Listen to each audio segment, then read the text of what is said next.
अरे मैं तुम तीनों को कितनी बार बोल चुकी हूँ कि रसोई के आसपास अपने इन घने लंबे बालों को मत झाड़ा करो, लेकिन तुम तीनों के कानों पर जूं तक नहीं रेंगती।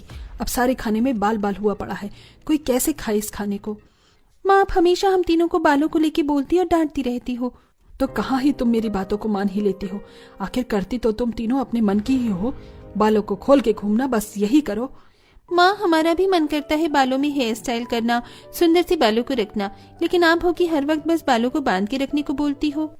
इतना कहने के बाद तीनों ही आंगन में आके बैठ जाती हैं और तीनों बहन फिर से अपने हाथों में कंघी को लेके अपने अपने बाल झाड़ने लगती हैं। दूसरी तरफ पूनम की पड़ोसन, जो कि उसके बगल में ही रहती है, जो अपने आंगन में गेहूं को धो के सुखा रही होती है। तभी तेज हवा के कारण उसके गेहूं के ऊपर टूटे हुए बाल आ जाते हैं और वो बालों को हाथों से समेटती है। सीधा पूनम के पास आती है। वहां वो उसकी तीनों बेटियों को देख के कहती है, हाँ हाँ, मुझे पता था ये तुम तीनों के ही काम है। कई बार आगाह कर चुकी हूँ मैं। अरे ओ पूनम, कहाँ है तू? बाहर तो आ जरा। क्या हुआ? क्यों इतना चिल्ला रही हो? ऐसा क्या हो गया? तेरी बेटियों को कई बार बोल चुकी हूँ कि अपने बालों को संभाल के रखें, लेकिन नहीं। और आज तो हद ही हो गई। मैं आंगन में गेहूं धो रही थी, तभी मेरे गेहूं पर ये अचानक से बाल आ गिरे। और मैं बहुत अच्छे से जानती हूँ कि ये तेरी बेटी के ही हैं। मेरा सारा गेहूं गंदा कर दिया। हाँ, तू कैसे कह सकती है कि ये बाल मेरी बेटियों के ही हैं? आस पड़ोस में और भी लोग रहते हैं, लेकिन तू हाथ धो के मेरी बेटियों के पीछे पड़ी रहती है। पूनम सब जानती हुई कि ये बाल मेरी बेटियों के ही हैं, पड़ोसन के जाने के बाद अपनी बेटियों के बाल पकड़ के घर में लाती है और कहती है, मैं जानती हूँ ये तुम तीनों के ही कारनामे हैं, और कितना समझाऊं मैं तुम तीनों को। तुम्हारी वजह से मुझे हर कोई कुछ भी बोल के चला जाता है।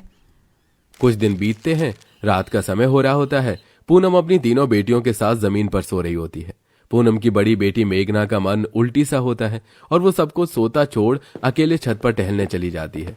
मेघना अपने बालों को खोल के छत पर घूम ही रही होती है कि तभी पड़ोस के छत पर एक आदमी, जो कि खाट पर सो रहा होता है, उसकी आंख अचानक खुलती है और वो मेघना को ऐसे घूमता देख के चिल्लाते हुए कहता है, चुड़ैल चुड़ैल बचाओ मुझे कोई, अरे कोई है यहाँ आसपास। जय हनुमान ज्ञान गुण सागर, जय कपिस्तु लोक उजागर। हे भगवान, ये जाती क्यों नहीं है?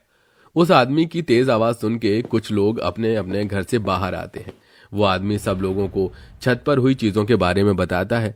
वो उस घर की तरफ इशारा करता है। सभी लोग उस घर के पास आते हैं और गेट पीटने लगते हैं। वहीं दूसरी तरफ उस आदमी को देख मेघना भागती हुई छत से नीचे आती है और डर के मारे अपनी माँ के बगल में सो जाती है। तभी दरवाजे की खटखट की आवाज से पूनम उठ के गेट खोलने जाती है। दरवाजे पर लोगों को देख पूनम कहती है, क्या हुआ भाई साहब, आप लोग इतनी रात को यहाँ? सब ठीक तो है ना?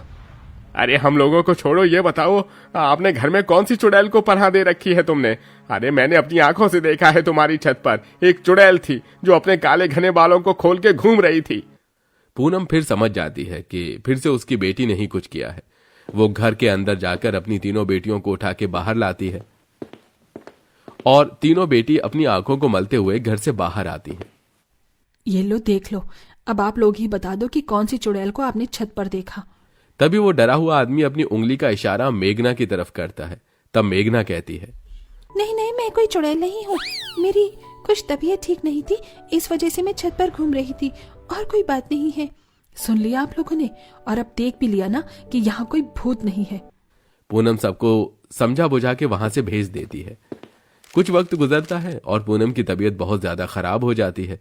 पूनम एक सिलाई सेंटर में छोटा मोटा काम करती थी। माँ के बीमार होने पर उसकी तीनों बेटियां वहां जाके काम करने लगती हैं।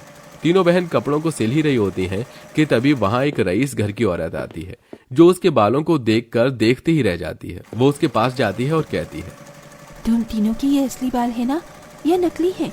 क्योंकि मैंने आज तक किसी भी लड़की औरत के इतने घने लंबे बाल नहीं देखे। बताओ ना, चुप क्यों हो? बोलो, ये नकली है या असली? हाँ, ये इतने काले घने और कमर से नीचे तक के जो बाल आप देख रही हो, ये असली है, नकली नहीं। मुझे तुम तीनों ही बहुत पसंद हो। बाल के साथ साथ तुम तीनों खूबसूरत भी बहुत हो। कुछ देर बाद बातें करके वो रईस औरत अपने सिले हुए कपड़े का थैला लेके वहां से चली जाती है। तीनों बहन घर आके अपनी माँ को सारी बातें बता देती है। अगले दिन सुबह फिर वो औरत वहीं आ खड़ी होती है।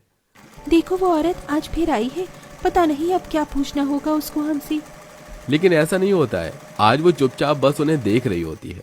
शाम होते ही तीनों अपने घर के लिए निकल ही रही होती हैं। उनके निकलने के कुछ देर बाद ही वो औरत भी उसके पीछे जाना शुरू करती है और उसके घर का पता जान लेती है।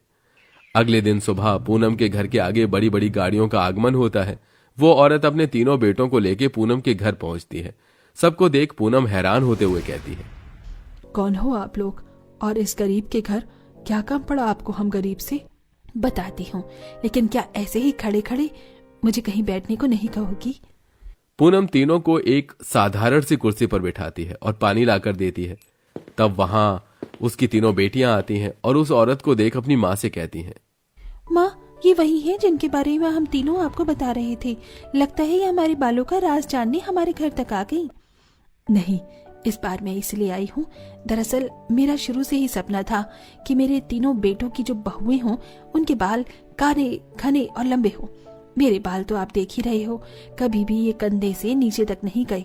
हमेशा मेरे बाल इतने छोटे ही रहे। इसीलिए मैं चाहती हूँ कि ये इतने लंबे घने बाल वाली लड़कियां मेरे घर की लक्ष्मी यानी कि मेरी बहू बन जाएं। मैं अपने तीनों बेटों का रिश्ता आपकी बेटियों के लिए लेकर आई हूँ। आप मेरे घर को देख के अंदाजा लगा ही सकती हो कि मेरी हैसियत आपके सामने कुछ भी नहीं है। मैं कैसे आपके बेटे से अपनी बेटियों की शादी कर दूं? मुझे आपकी बेटी के सिवा कुछ भी नहीं चाहिए। मैं इसी में बहुत खुश हूँ कि मेरे बेटे की बहू मेरे मन के मुताबिक है। यहाँ पूनम के घर जहाँ शादी की बातें चल रही हैं, वहीं दूसरी ओर मोहल्ले के सभी लोग पूनम के घर के आगे बड़ी बड़ी गाड़ियों को देख के तरह तरह की बातें बना रहे होते हैं। देख रही हो ना बहन, पक्का इसकी बेटी ने कोई करतूत खोला है, इसी वजह से इतनी गाड़ियां आई हैं इसके घर।